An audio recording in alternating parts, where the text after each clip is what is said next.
Put the iPhone 8 Plus next to the iPhone 7 Plus and you'll hardly notice a difference. The 8 Plus is marginally thicker and longer, but it should still be able to fit in any 7 Plus case. It carries the same design theme from the iPhone 6, but the major difference is a new glass back, which allows it to support wireless charging technology. Apple said it's the most durable glass ever in a smartphone, with a 50% deeper strengthening layer, but that doesn't necessarily mean it will survive a drop on concrete. You'd be wise to protect it with a case. The other differences are minor. There are fewer color options now: gold, silver, and space gray, goodbye rose gold and jet black. The silver and space gray models are similar to the silver and black iPhone 7 Plus devices, but the gold is slightly more champagne gold. The rear has a creamy, pinkish hue that we like, and the aerospace grade aluminum sides are a darker gold. It's undoubtedly attractive and elegant. Adding to this elegance are the antenna bands, which have been moved to the sides, rather than visibly sticking out at the top and bottom. It makes the rear look more minimal than ever, as there's just the dual camera module and flash at the top, along with the Apple and iPhone logo. Even the iconic "Designed by Apple in California" line has been stripped.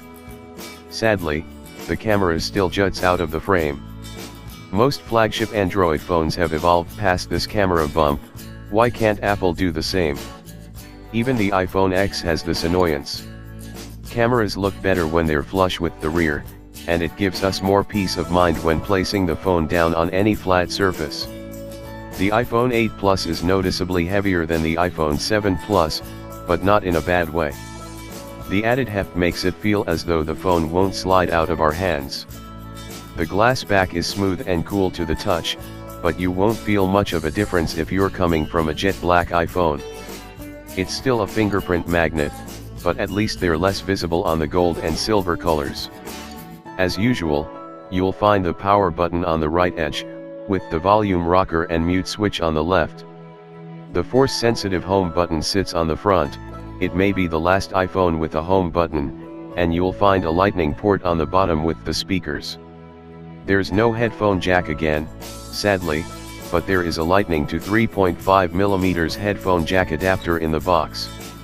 The iPhone 8 Plus is once again IP67 dust and water resistant, so you can take it underwater up to 1 meter for 30 minutes. We'd have liked to see an improved IP68 water resistance, like Samsung's smartphones, but IP67 should be more than enough for most situations. As much as we admire the rear, flip the iPhone 8 Plus over and it feels like we've traveled back in time to 2015.